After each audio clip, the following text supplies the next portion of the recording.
This is Growthaholics.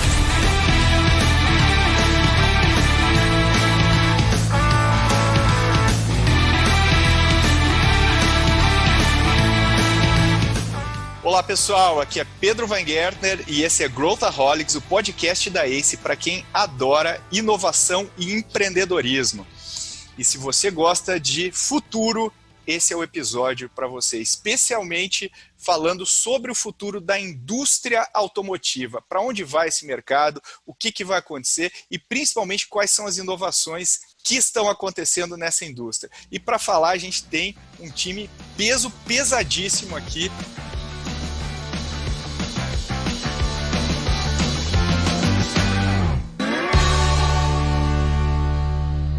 Eu tô com o Lucas de Grassi. Tudo bem, Lucas? Prazer aqui ter você conosco nesse episódio. Tudo bem, Pedro? Tudo certo? O prazer é meu estar aqui. Se você não conhece o Lucas, né? Eu acho que com certeza um aspecto aí do Lucas você conhece, que é toda a história dele no esporte, né? Conta pra gente um pouco, Lucas, do seu arco rapidamente aí do esporte, só para situar todo mundo. Eu sou um piloto profissional desde moleque. Fui campeão mundial de Fórmula 3, vice-campeão mundial de Fórmula 2, corri de Fórmula 1. Fiz 3 pódios em Le Mans, melhor resultado do Brasil nessa corrida de endurance. Ajudei a criar a Fórmula E, fui campeão mundial de Fórmula E. E há 8 anos sou piloto oficial da equipe Audi aqui na Europa. E no momento eu estou disputando o campeonato de Fórmula E. Essa parte de corrida. Esse é o lado A, né? Aí tem o lado B, que eu não sei se é tão lado B assim, que é o lado empreendedor aí também, né, Lucas? Você também atua nesse mercado, você é um cara não só empreendedor, mas também tem um lado aí de querer que o mercado evolua, entendendo para onde ele vai. Comenta um pouquinho o seu lado B, que eu acho que é um pouco quase lado A aí na sua vida, né? Eu sempre quis usar minha plataforma no automobilismo para conseguir fazer outras coisas, então eu investi em diversas áreas, a maioria dos produtos e das empresas que eu criei foram na área de mobilidade. Então eu criei a primeira bicicleta elétrica de nióbio, 100% brasileira, a EDG.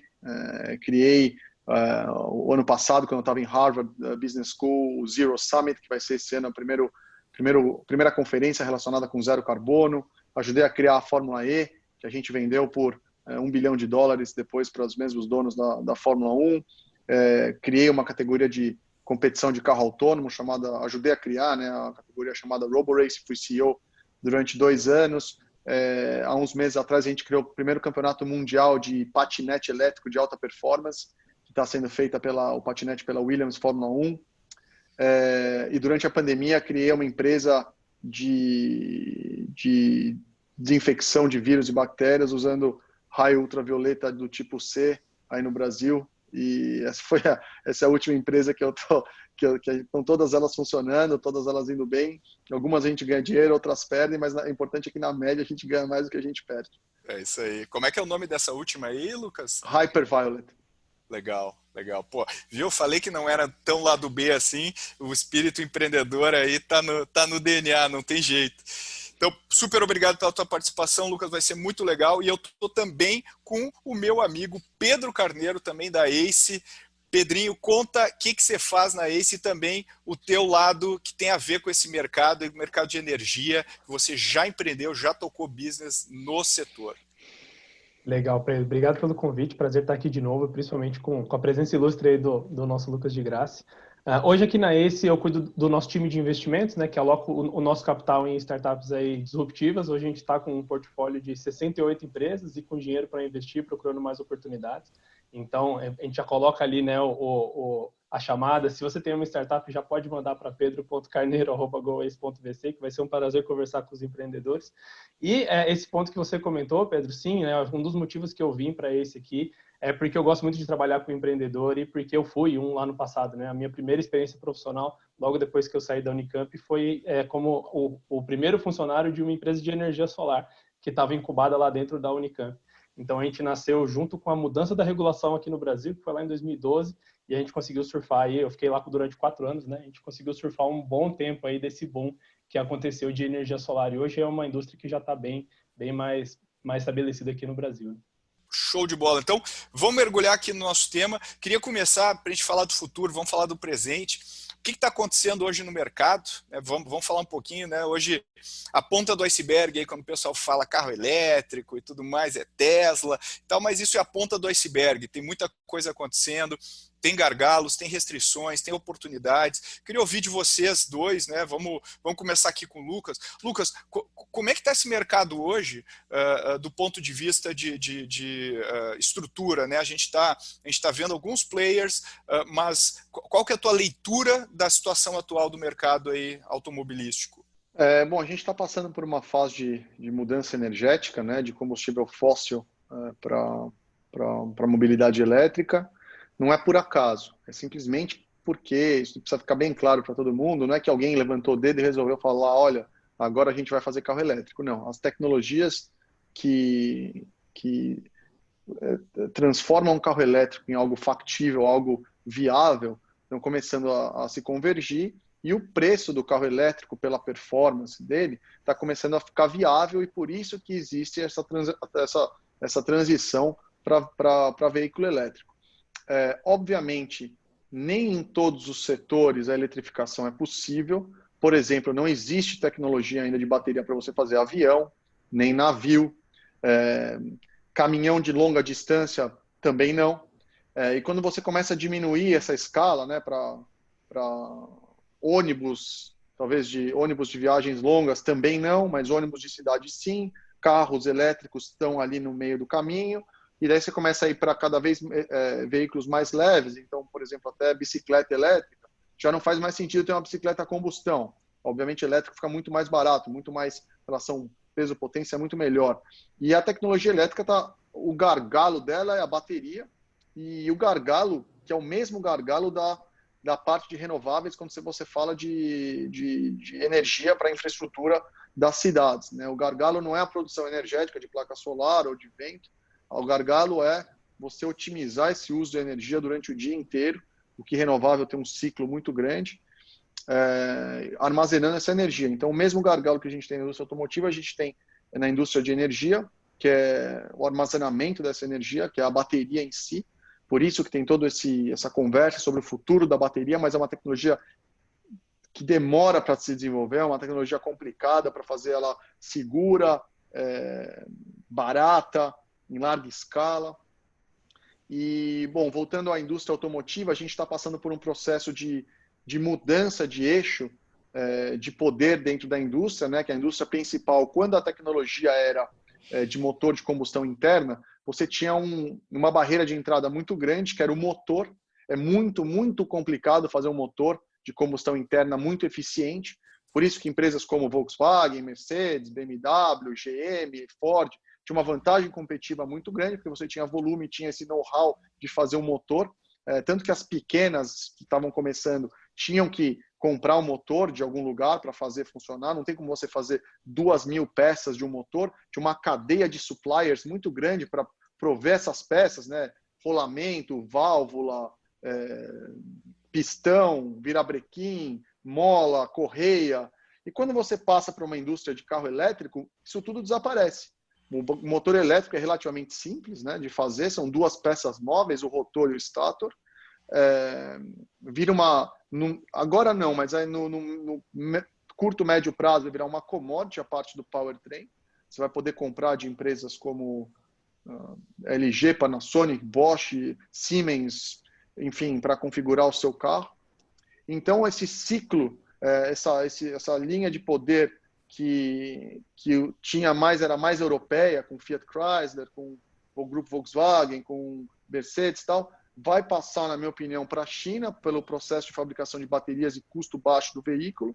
E a Tesla tem uma grande vantagem, porque foi a primeira a fazer isso, tanto que o market cap da Tesla hoje é maior que a soma de todas as outras, né? Maior que a soma da Toyota, Honda, Mercedes, Volkswagen, todo mundo junto, que é a parte muito grande, essa parte do gargalo, que é o Energy Storage System, que é a bateria. É a única empresa verticalizada que faz tudo, desde a construção da célula da bateria até a entrega do carro. Então a Tesla tem uma vantagem competitiva. E, na minha opinião, a maior vantagem competitiva da Tesla, se você tirar a parte de energia, a parte automotiva, é a capacidade de automação dos veículos da Tesla, né, que você está usando, eles estão usando uma tecnologia de vídeo estéreo para fazer a parte de object analysis, de você saber de localization no GPS, de object analysis para saber o que está passando, só com câmera, sem precisar do LiDAR, que barateia muito o custo, e eles estão coletando muito data, muito mais que todo mundo, porque os carros já vêm com essas câmeras, já estão andando, já fizeram mais de não sei quantas bilhões de milhas coletando dados e processando esses dados. Então essa é a vantagem da Tesla, e em termos de custo vai ser muito difícil competir com o chinês. Então a Europa, que era o centro de poder da indústria automotiva, começa a ficar deslocada. Ela começa, hoje em dia, o único diferencial é a qualidade do interior do carro. Também vai ser um diferencial, obviamente a gente conhece Audi, Mercedes, BMW, por ser o build do carro, né, tem uma qualidade excepcional. Mas isso com o tempo vai ter menos valor do que o resto. Então, tem um problema muito grande também de parte de legislação na Europa, como é que você demite esses funcionários que faziam centenas de milhares de funcionários que fazem motor, você vai fazer o que com esses funcionários agora? Com essa cadeia de supply chain para os motores e para os carros vai mudar muito. E então é isso. Isso da parte de construção. Da parte de uso, você tem Mobility as a Service, então Uber, Lyft, todos esses aplicativos. Então você tem menos gente comprando carro, né? O peak sales de carro foi em 2017. Então você está tendo menos carros vendidos, e agora com a pandemia, então caiu muito mais, mas digamos que a gente tire a pandemia da equação, já não estava vendendo tanto carro, porque a população que vive em cidades, que hoje é 65% da população mundial, ela já está usando, é mais barato você usar o Vehicle as a Service, o Mobility as a Service, do que comprar um carro em si. É mais barato você andar de Uber do que ficar pagando estacionamento em São Paulo. Se você fizer a conta no papel, IPVA, multa, enfim, isso sem contar a parte de real estate. Então, isso somado também com micromobilidade, né, o pessoal usando agora mais patinete elétrico, bicicleta elétrica, enfim, outros tipos de mobilidade, uma mobilidade muito mais fluida, vai mudar muito a indústria automotiva num período de tempo muito rápido, e vai ser muito difícil adaptar. Então, a gente está passando por um processo bem interessante, mas do ponto de vista tecnológico, acho que com muitas oportunidades para várias outras startups, para vários outros nichos aparecerem por aí. Eu acho que você falou bem, a gente está no momento de ruptura, né? A gente está com dois modelos, né? Um modelo começando, com N possibilidades, um modelo, você falou, né? Teve um pico e agora a gente está reduzindo. E aí eu acho que o último ponto que você falou, que eu acho que é super interessante, é a parte do consumo, a ponta, né?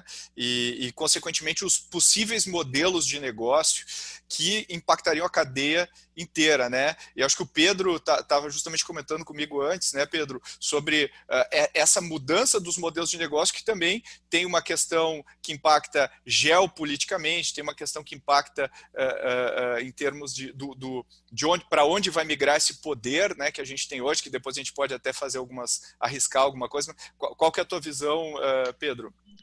Tem um dos pontos que o Lucas colocou aqui que eu acho muito interessante, é que realmente quando a gente olha para o mercado, não é simplesmente o carro que a gente está dirigindo ou o modelo de mobilidade, né? Só que ao longo do último século, a gente construiu toda uma indústria, uma subindústria, uma subindústria que vai dar esse suporte, né? E essa indústria inteira é muito baseada em carbono, baseada em petróleo, baseada em carvão, baseada em gás natural.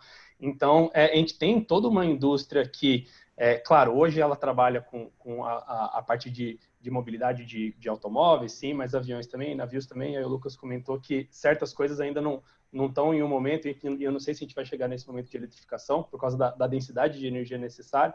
Só que uma das coisas que deixa a gente tão empolgado, mas ao mesmo tempo tão assustado com esse tipo de disrupção é o impacto que ele vai ter de uma forma muito transversal no mercado, né? Então isso vai bater em várias indústrias e subindústrias que a gente hoje olha e não é tão óbvio que ela é muito afetada por esse modelo. Então, acho que uma das coisas que a gente está vendo, e principalmente em vários países que estão trabalhando mais com eletrificação, a gente está vendo algumas regiões, inclusive, já banindo fabricação de carros a combustão a partir de tal data, 2025, 2030, e começando a já pensar num plano de mais longo prazo para a eletrificação, Quando você tem um conjunto de pessoas ou uma indústria que está dependente dessa construção, e aí acho que aqui no Brasil a gente também bastante disso, né, com as montadoras que estão aqui no Brasil e com o número de empregos que isso traz, tem um equilíbrio muito importante, como é que a gente faz essa transição, só que a disrupção também não quebre países e mercados locais que são altamente dependentes desse tipo de coisa. Então, aqui no Brasil, a gente é um dos grandes exportadores de veículos para a Argentina, por exemplo. Quando a gente faz essa troca de powertrain, né, e troca de um veículo combustão para um veículo eletrificado, será que são os mesmos players que vão ter os mesmos papéis na cadeia? Claro que não. E aí a gente está vendo que tem muita incerteza ainda em relação a para onde esse valor de mercado vai andar, né? E aí eu acho que uma das coisas legais a Tesla realmente é uma das empresas que mais tem um valor de mercado e ela estava ultrapassando, né, Ford, todas as outras que são as incumbentes. E aí, entre fim de agosto e primeira semana de setembro, ela perdeu 85% do valor de mercado nas ações. Então, quando a gente olha hoje, ela deu uma boa desinchada, né? Porque a gente está vendo que, como esse índice de incerteza ainda está muito alto, as pessoas elas estão indo atrás e apostando em algumas frentes, mas, ao mesmo tempo, a gente não sabe exatamente como que esses passos estão andando, né? Como que vai acontecer nos próximos anos. Então, tem grandes apostas que aparecem no mercado, e isso traz um grande volume de gente para trabalhar, mas, ao mesmo tempo, pelo impacto gigante que isso vai ter, pode ser que não seja uma única Tesla, por exemplo, ou alguns pequenos players que vão levar tudo isso, mas vão nascer outras indústrias pensando nessa mudança de mercado. Pegando, só para a gente fechar esse capítulo, eu queria perguntar para o Lucas, tem a questão das baterias, né, que você passou, e eu não sei se a lei de Moore se aplica às baterias, né, a lei de Moore que a gente usa nos processadores, que eles dobram de capacidade a cada 18 meses e o custo baixa. A gente vê alguma coisa parecida nas células fotovoltaicas, né, eu não sei se né, com a mesma cadência exponencial, mas eu queria perguntar para o Lucas, assim, falar um pouco mais sobre esse dilema das baterias. Tem a questão do nióbio também, que acho que é um ponto, assim, só para situar quem está ouvindo, porque eu acho que você pegou bem, é o gargalo, né, hoje para a gente fazer essa indústria chegar no ponto que a gente quer, né? Bom, primeiro, assim, a lei de Moore não se aplica em bateria e nem em painel fotovoltaico, porque a gente, diferente de capacidade de computação e armazenamento de informação, a gente é limitado por um fator físico, quer dizer, a bateria e o fotovoltaico é limitado por um fator físico, né? O fotovoltaico nunca vai poder passar aí de 40% de eficiência de energia solar. Então, independente da tecnologia que a gente desenvolver, você tem aí uma quantidade de mais ou menos 1 kilowatt por metro quadrado, que é o que o Sol bate numa superfície a 90 graus no Equador, e você não consegue gerar mais energia que isso, é fisicamente impossível. Então, independente de quanta tecnologia a gente desenvolver, não vai produzir mais do que 300 watts por metro, 350, 400 watts, vai chutando muito alto aqui, muitos anos, por metro quadrado. Então, tem um limite. Você nunca vai ter um carro que seja de alta potência 100% solar. Isso é ficção científica que é impossível de acontecer. E para a bateria é um pouco parecido, porque você tem você tem um limite físico de quanto você consegue armazenar de elétron, dependendo de que cada material ou cada parte da bateria consegue armazenar naquele específico elemento. Hoje em dia é utilizada a bateria de lítio, porque o lítio é um material, você tem o anodo de grafite, você tem o catodo de NMC, né, que é níquel, manganês, cobalto. Essa é a bateria tradicional dos carros hoje em dia. E você tem um armazenamento aí de mais ou menos 200 watts por quilo, 200 watt-hora por quilo de bateria, mais ou menos é isso, que é mais ou menos umas 50 vezes menor a quantidade de energia que você consegue armazenar em 1 quilo de bateria do que você consegue armazenar em 1 litro de gasolina. Obviamente, o jeito que você usa essa gasolina, o impacto, o ambiente, é coisa separada, mas puramente de energia armazenada é diferente. Então, você não consegue, de jeito nenhum, replicar nem nada perto da lei de Moore nessas duas propriedades físicas da bateria e da placa solar. Mas agora a gente falando de outras tecnologias, obviamente, da mesma forma que a engenharia funciona, não existe o silver bullet. Não existe uma bateria que vai ser melhor em todos os aspectos. Cada tecnologia de bateria tem os prós e os contras. É um trade-off. Bateria tem um trade-off e tem um uso específico. Então, por exemplo, numa bateria de infraestrutura, a massa da bateria é irrelevante. O que é relevante é a quantidade é o real por quilowatt-hora armazenado. Porque com infraestrutura, você cavar uma piscina no chão e fazer uma bateria gigantesca, não tem problema nenhum. Se ela for de uma densidade energética baixa, mas ela custar pouquíssimo. Então, tem baterias de fluido, tem várias tecnologias para isso. No caso do carro, não. Obviamente, a massa faz muita diferença. E no caso do avião, ainda muito mais, porque precisa voar, no navio também. Então, para cada bateria, você tem um determinado uso. Hoje em dia, tem uma tecnologia que tira o NMC do catodo, que o cobalto é um problema para você fazer a mineração do cobalto, o processamento do cobalto, zona de conflito na África, tem uma limitação aí de supply importante. Você tira esse componente do catodo e coloca um NTO, um Niobium Titanium Oxide, que é uma parceria de uma empresa brasileira, né, da CBMM, a Empresa Nacional de Nióbio, nossa empresa que está aí revolucionando uma série de indústrias, um orgulho nacional, parceira, a única empresa brasileira de tecnologia que está na Fórmula E, e fizeram uma parceria com a Toshiba e desenvolveram essa bateria de NTO, que tem umas vantagens, por exemplo, ela carrega e descarrega muito rápido, porém a densidade energética, o custo dela é um pouco mais alto. Então, de repente, para algumas funções que você precisa recarregar e carregar muito rápido, por exemplo, você pode ter uma bateria menor num ônibus, e cada vez que ela para num ponto para carregar passageiro, ela carrega um pouquinho. Como ela carrega muito rápido, você não precisa ter 500 quilos de bateria, 1 tonelada de bateria no ônibus. Você pode ter o suficiente para você ir de um ponto ao outro e recarregar de novo, um ponto ao outro, recarregar de novo. Isso diminui o custo do ônibus, diminui o peso do ônibus, você precisa de um motor menor, você consegue transportar mais pessoas, etc, etc.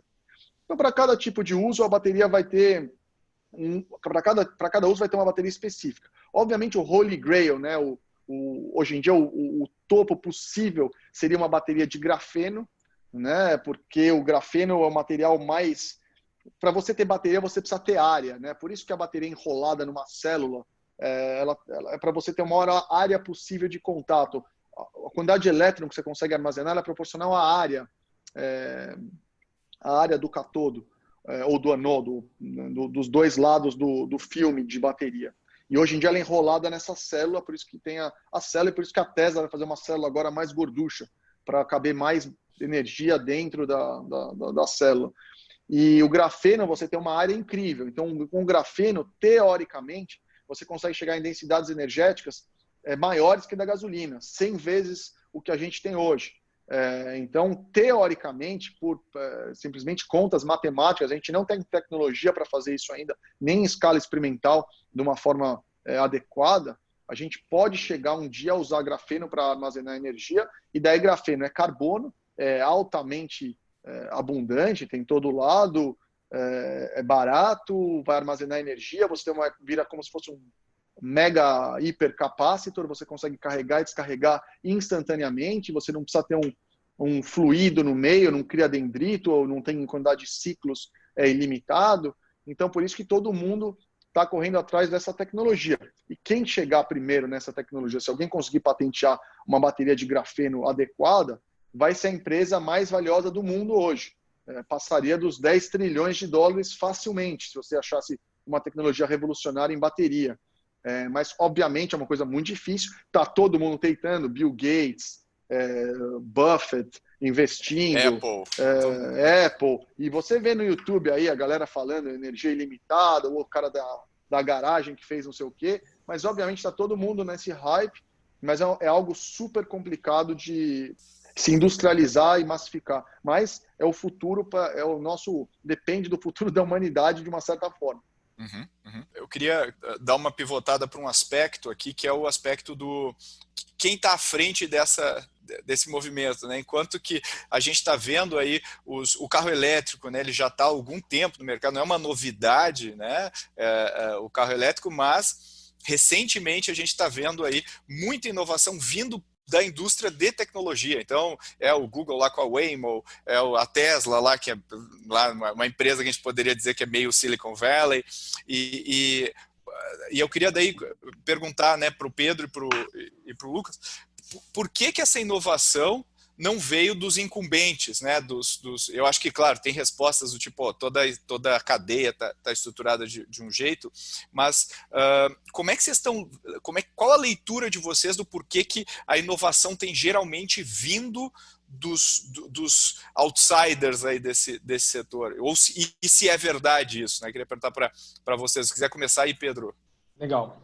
Então, acho que é muito parecido com outras indústrias também, né? Eu acho que tem uma questão, sim, dos incumbentes terem já uma estrutura de indústria e de capital de responsabilidade já pronta. Então, as empresas, normalmente, elas são de capital aberto, têm os seus acionistas e precisam bater as suas metas e etc. E, muitas vezes, essas apostas, elas não valem a pena de serem feitas em baixa escala. Então, quando você trabalha, por exemplo, com algumas montadoras padrão, muito difícil de você fazer um teste piloto para poder entender os problemas do consumidor nesse sentido, porque você já tem uma estrutura que ela foi feita para massificar, né, para fazer muitas cópias de um negócio com altos índices de confiabilidade, Six Sigma, para poder entregar o máximo de resultado. E aí, quando você pega, por exemplo, uma Tesla, uma Nikola ou outras montadoras que são ainda, claro, é um negócio que a conta ainda raramente fecha em relação a lucratividade, investimento, então ainda é muito desproporcional. Mas quando você consegue fazer um bet de pré-lançamento de um Tesla Roadster que saiu lá atrás, em um teste de 200 carros, 500 carros, de 1.000 carros, você consegue muito mais especialidade em, ok, o que eu consigo fazer de mudanças pequenas e que vão melhorar a experiência do consumidor. E eu acho que uma das grandes coisas difíceis de se gerenciar quando você já é um incumbente é como é que eu faço esse teste em baixa escala sem que a complexidade que aumenta no meu sistema industrial e o quanto que isso pode comer na minha margem não saia mais caro do que o que eu queria aprender in the first place. Então, acaba chegando que, como as empresas que são as mais inovadoras, elas têm muita pouca bagagem, isso é ruim de um lado, mas bom de outro, né? É bom porque ela consegue iterar mais rápido, aí consegue falhar mais rápido. E aí, lembra, né? Para cada Ford que existe, existem dezenas de montadoras que tentaram e que fazem e que falham, e uma delas vira uma Tesla e que tem um pouco mais de reconhecimento. Então, acho que tem muita gente lá embaixo que está testando coisa nova e que pode ser que a gente ainda nem ouça falar. O que você acha, Lucas? Eu acho que, do ponto de vista, como eu falei, do ponto de vista do powertrain elétrico, a gente está chegando num ponto que vai virar um pouco de... Tem muita tecnologia aparecendo interessante, da parte de como construir o motor de forma mais eficiente, melhor, para gerar um powertrain mais eficiente. Então tem várias... Está se criando uma cadeia aí de suppliers e de tecnologia relacionada com o powertrain elétrico. Muita gente tentando fazer, de novo, a mesma história da bateria, que é o gargalo. Mas eu acho difícil, hoje em dia, principalmente na parte da mesma forma que é difícil você, hoje em dia, abrir uma empresa sei lá, de venda online e competir com a Amazon, vai ser muito difícil competir com a Tesla. Né? O volume e a verticalização da empresa, em geral, por isso que ela tem um valor de mercado de 400 bilhões de dólares hoje 401. Né? É muito difícil você pegar e competir com o grupo Volkswagen, que vai ter uma verticalização, está um pouco para trás, mas também vai ser competitivo. Então, é bem difícil você começar algo nesse setor. Obviamente, vão ter nichos. Então, por exemplo, com a mobilidade saindo de binário, ter um carro ou não ter um carro, para uma coisa um pouco mais fluida, você pode ter desde patinete, micromobilidade, microcarro, van.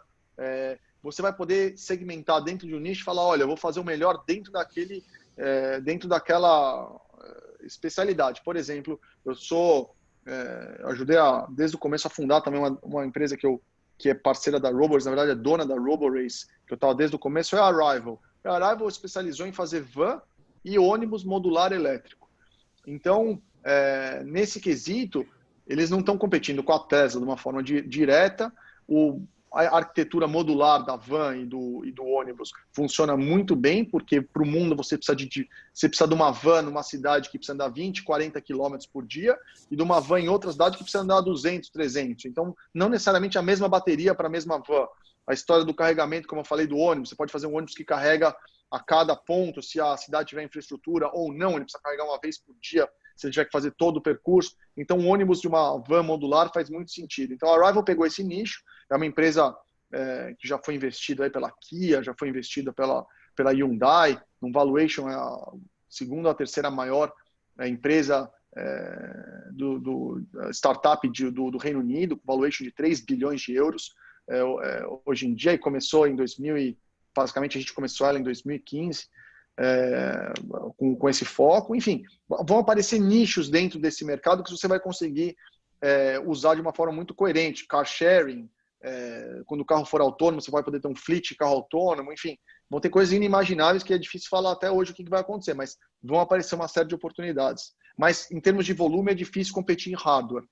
Aí esse ponto eu acho interessante porque realmente a gente vai ter uma verticalização aí que traz uma força muito grande para quem está entrando nesse mercado, só que vai abrir vários outros mercados secundários que a gente não tem hoje, né? E a gente começou com esse papo um pouco antes sobre patinete elétrico e sobre os pequenos eletrificados agora, né? Com as bicicletas, com os patinetes e tal.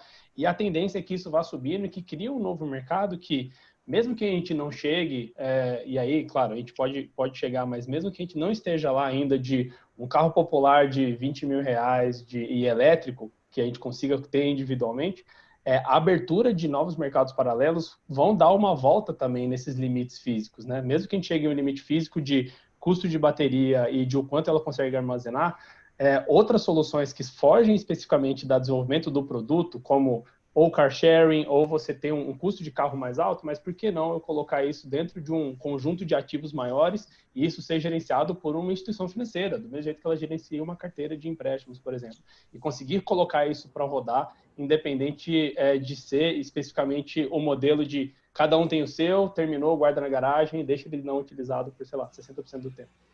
Uhum. A gente está muito longe do limite físico, só para deixar claro quem está assistindo a gente aqui que não está achando que assim, essa bateria de grafeno que 100 vezes mais energia e talvez 1000 vezes mais barata pode acontecer no futuro, mas a gente está muito longe disso ainda. Então tem uma evolução tecnológica muito grande pela frente ainda, antes de a gente chegar em qualquer limite teórico aí, físico possível, isso considerando as tecnologias que a gente tem hoje, né? A gente pode falar aí de célula de hidrogênio para outras aplicações, a parte de combustíveis carbono zero emissão, não se restringe só a battery powered electric vehicle. Pode ser hydrogen, pode ser biocombustíveis para avião no curto prazo, enfim, várias outras coisas.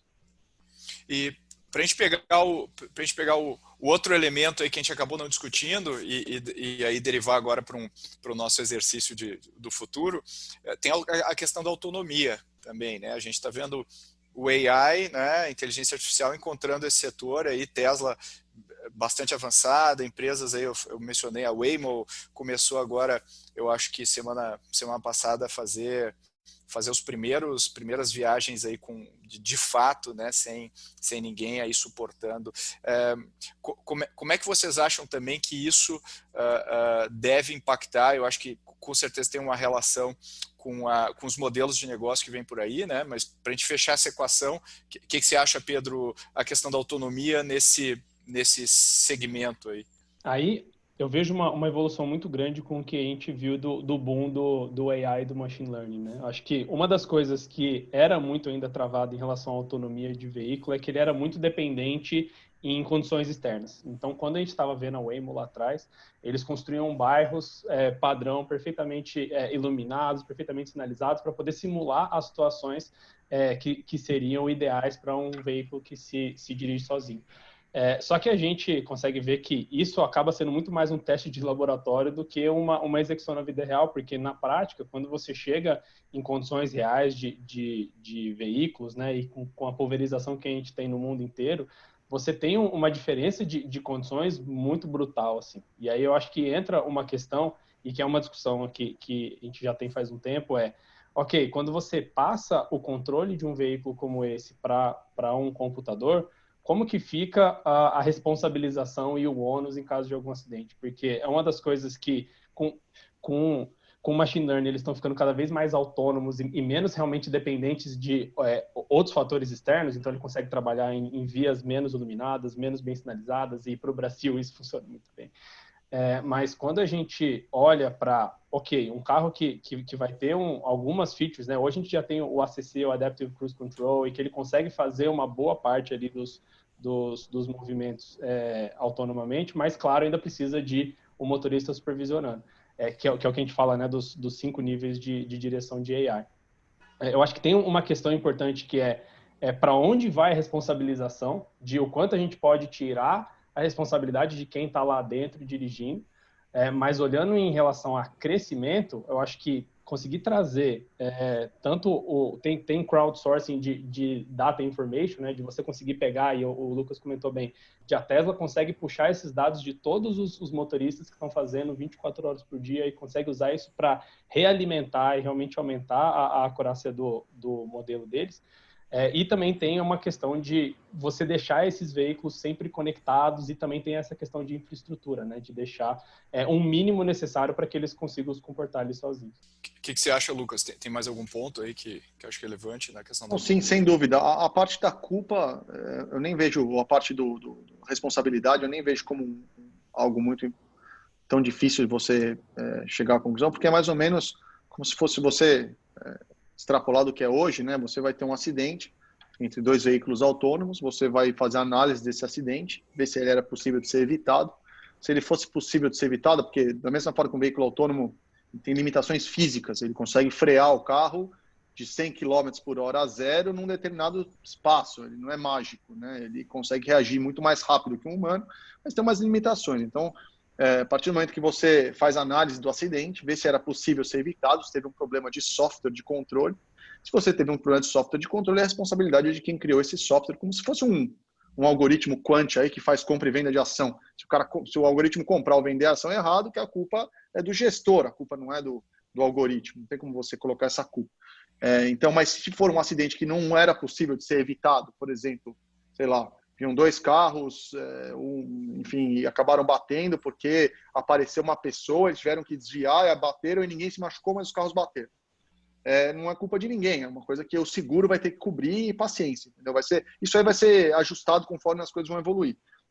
Do ponto de vista de evolução, o que é mais interessante do ponto de vista de automação é que você reduz o custo brutalmente do quilômetro rodado. Hoje em dia, quando você pega um Uber num país desenvolvido, 2/3 do custo daquela corrida é o humano. Se você pega num Uber tipo Brasil, 1/3 daquela corrida é o humano, porque o custo por hora no Brasil é mais barato de um trabalhador do que nos Estados Unidos ou na Europa.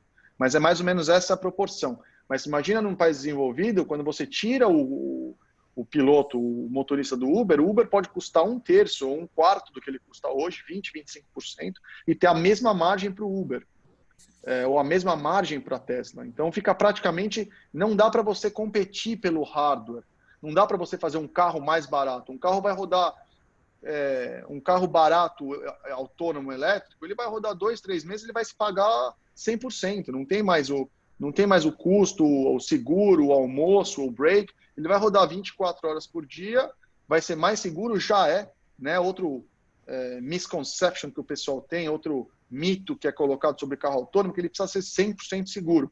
Isso não é verdade. Na verdade, ele só precisa ser mais seguro que a média humana. E hoje em dia, os carros autônomos já são muito mais seguros que a média humana, mas existe um problema de percepção da sociedade e de confiança dos veículos autônomos. Foi exatamente o que a gente tentou melhorar com a RoboRace. Se depois vocês quiserem entrar, roborace.com, a gente criou essa categoria de carros autônomos. Inclusive, semana que vem, todo ano, eu vou para a Inglaterra e a gente faz uma competição eu contra o veículo autônomo. Então, a gente vai numa pista, eu dirijo na pista, faço um tempo, e depois o carro vai em Machine Learning Mode, aprende a pista, nós dois não conhecemos a pista, a gente vai dar 10 voltas cada um e ver quem está melhor. E começou com 20% de diferença do humano para o veículo autônomo. Hoje em dia a gente está, quer dizer, o ano passado estava em 3,5%. Eu espero que esse ano esteja na faixa de 1,5%. Em algum momento vai ter um veículo autônomo de corrida que vai ser melhor que todos os pilotos juntos. E daí é só você pegar isso, dar Ctrl+C, Ctrl+V e extrapolar esse algoritmo para a situação de rua. Então, imagina que você vai ter uma mistura de Senna, Hamilton, Fangio, etc., levando seu filho para a escola. Né? E a Roborace está tentando realmente fazer isso, mostrar para o público que o veículo autônomo é um veículo muito mais preciso, muito mais eficiente. Então, uma das nossos desafios que a gente já fez no passado e faz parte da temporada desse ano é numa pista mal iluminada, você precisa passar entre barreiras virtuais uma precisão de 1 centímetro. E o humano não consegue fazer isso, o sistema autônomo consegue. Então a gente cria lá augmented reality, uma barreira de realidade aumentada, e o carro precisa passar e você precisa passar dentro da mesma barreira. E você não consegue. Ou o tempo de reação. Hoje o carro é 80, 90 vezes mais rápido. O que a gente demora 230 milissegundos para reagir num farol, o tempo médio de reação na Olimpíada, quando o Bolt faz a largada, ou numa largada de Fórmula 1, quando o sinal sai e o carro anda, é mais ou menos 200 milissegundos. Esse é o tempo que demora o sinal elétrico entrar pela sua retina, fazer o processamento no seu cérebro e mandar o comando para o músculo para você sair. Tanto que, por exemplo, na Olimpíada, só um parênteses aqui, se você sair para correr ou pular na piscina entre 0 e 200 milissegundos após o tiro, é considerado queima de largada. Porque o ser humano não consegue fazer isso, quimicamente existe um delay aí. O veículo autônomo ele tem uma reação de 2, 3, 4 milissegundos, dependendo do que você estiver fazendo. Então, assim, é só uma questão de tempo, tecnologia, e obviamente hoje o maior gargalo é sensor de localização e sensor de posicionamento do carro na pista, nem é processamento. Tudo bem que o processamento requer muito mais energia num carro autônomo do que um humano, né? Nosso cérebro é muito eficiente do ponto de vista energético, mas do ponto de vista de velocidade, não vai nem se comparar. Então, até me perdi um pouco na resposta, mas voltando ao assunto, o custo de operação de um carro autônomo vai ser muito mais baixo. Então, vai transformar, quem tiver a tecnologia para fazer isso, vai praticamente acabar, né? Vai ter monopólio por custo, por pressão financeira da mobilidade no mundo. Né? E isso é data, você pode transmitir para todo lado. A não ser que tenha a restrição igual dos Estados Unidos com o TikTok, por exemplo, falar, não, aqui não pode entrar carro autônomo chinês, sei lá. Ao invés de ter uma restrição desse tipo, vai ter uma situação que vai ser uma Apple da vida, uma Amazon da vida, que vai tomar conta de um segmento de mobilidade e isso de carro, que é o mais difícil. O mais fácil que vai ser implementado a partir do ano que vem já é caminhão autônomo e navio autônomo.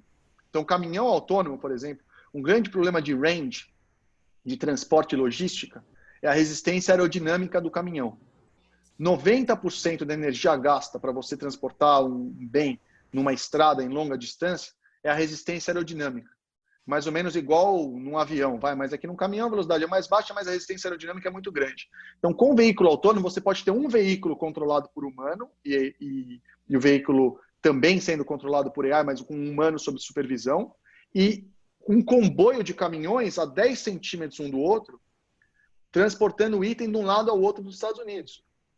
Com uma eficiência energética absurda, dá para ser, de novo, com bateria, e um caminhão se comunicando com o outro, então se um freia, todos freiam, se um acelera, todos aceleram. É como se fosse um trem dentro de uma rodovia. Isso aumenta muito a eficiência, deixa a bateria viável e é o melhor custo-benefício para a tecnologia atual. Porque para você, a complexidade de você fazer um caminhão autônomo desse é a mesma de você fazer um carro de $20 mil. Só que, obviamente, para esse caminhão faz muito mais sentido, porque você vai usar ele muito mais tempo, você vai transportar bens muito mais preciosos, o seguro para você transportar esses bens vai cair, enfim. E isso vai desempregar a maior quantidade de empregadores de uma indústria, de um segmento único nos Estados Unidos. 5,5 milhões de pessoas nos Estados Unidos são motoristas. E isso vai acabar... E o pessoal que tem 50 anos, que fez isso há 30 anos... O que muita gente chama de... o pessoal vai ficar inempregável, não é que vai ficar desempregado. Não vai ter emprego, não tem como fazer um placement com esse know-how. Então, é uma mudança muito drástica do cenário inteiro da mobilidade. É algo que vai acontecer nos próximos 10 anos, essa mudança rápida aí. Isso considerando o progresso linear hoje, né? Isso sem falar que a gente pode ter aí um progresso exponencial nos próximos anos e acelerar essa transição por conta de movimentos de ativismo ambiental, político, etc. Eu acho que esse é o ponto aqui, para a gente fazer o nosso wrap-up, né? Para a gente, né, o Lucas já falou várias coisas aí de futuro, né? Acho que se tu quiser começar aí, Pedro, tentar fazer uma aposta para onde esse mercado vai, ou, enfim, direções aí possíveis que a gente vê, e aí a gente faz o wrap-up final aqui com o Lucas. Legal, acho que dá para começar comentando esse último ponto que o Lucas trouxe, e realmente, eu acho que um dos principais riscos e perigos dessa evolução não é tanto o desemprego, mas a irrelevância, né? De como que a gente vai remanejar esse mercado inteiro para que eles continuem fazendo sentido na economia, e isso começa a ser um problema real quando a gente olha para o futuro. Mas aí pensando em visões de futuro, né, eu também concordo muito com o que o Lucas comentou, de a gente, desde alguns anos já atrás com a eletrônica, a gente parou de ter os grandes picos de game changers, né? A gente trabalha muito mais com uma indústria que vai ter uma série de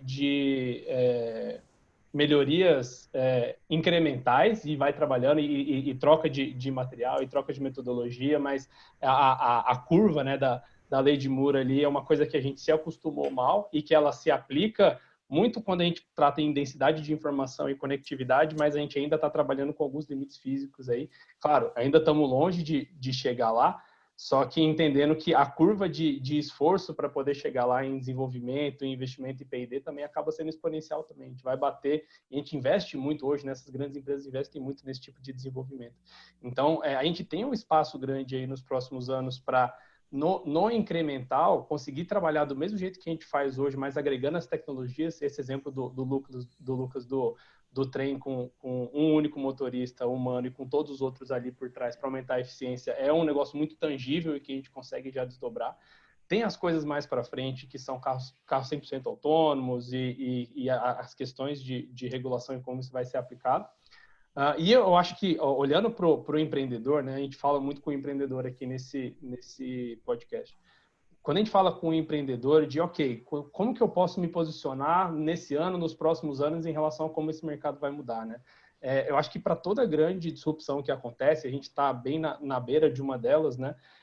Nasce um mercado secundário e um mercado de apoio muito grande. Então, a gente está vendo isso aí com essa proeminência dos patinetes elétricos.